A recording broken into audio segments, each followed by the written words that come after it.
Help me help you.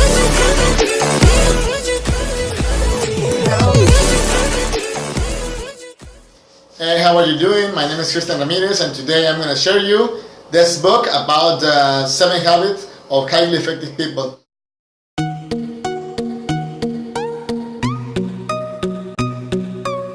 It's about a book. This book was written by Stephen Covey, and after was rewrote by his son, whose name is Stephen Covey. And of course, I love read a lot, and I read this book about the 7 habits of highly effective people. That is about how to succeed in life if you follow these 7 habits. So I'm going to explain you in a summary way or in a general way what this book about. What is this book about? So let's get started with the first habit. Is be proactive. Be proactive means that you must be responsible with everything that happened in your life. In basically way is that you have to be responsible with your behaviors, with your conduct, and with their consequences. So from the moment you start to be responsible with all your adversities, with all your problems, with all your troubles in the life, in that moment you're going to be proactive. When you are not responsible about what happened in your life, you are reactive. So let's be responsible, everybody, and be proactive. In a general way, be proactive means you are the only one architect of your life.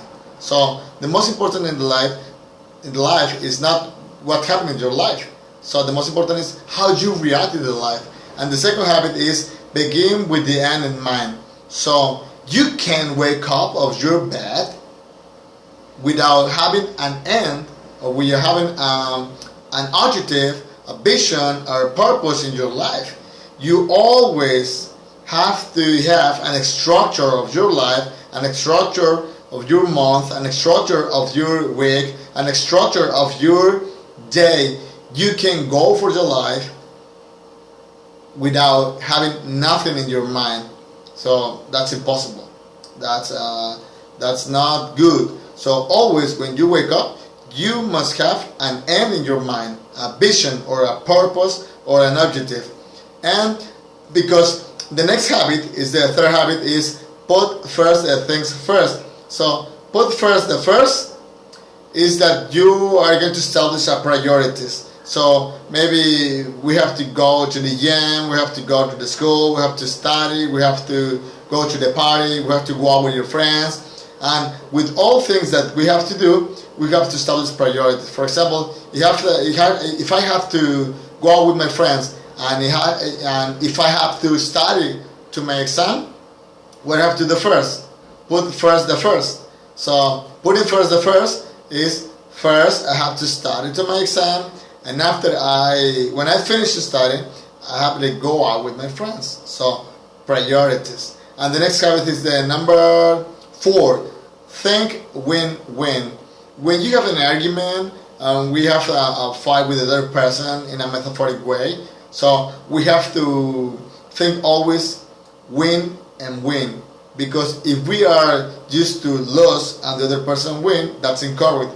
Or if we want to the other person lose an argument and I win the argument, that's incorrect too. We can solve the things win and lose, or lose and win.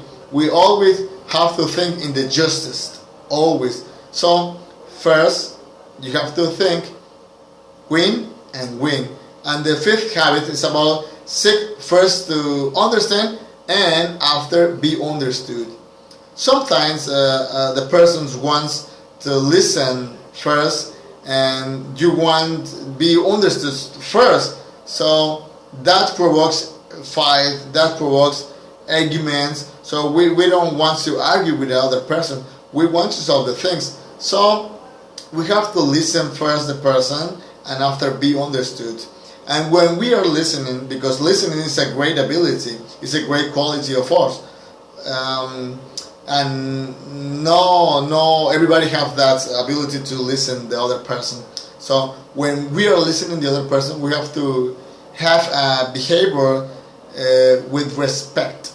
You know, we have to be attentive, we have to be serious, we have to be formal, because we communicate, the body language. If we are in that way, we are communicating that it's not important what we want to say. So the other habit is about synergize. Synergize means that every work that we have to do that is complicated, we have to ask for help. It's better when somebody helps you to do something, because if you do the things in one path and the other person do the things in the other path, we can build a solution with that problem or with that job. So we have to establish priorities and we have to ask for help. A little help is very good, and you are going to find the third path.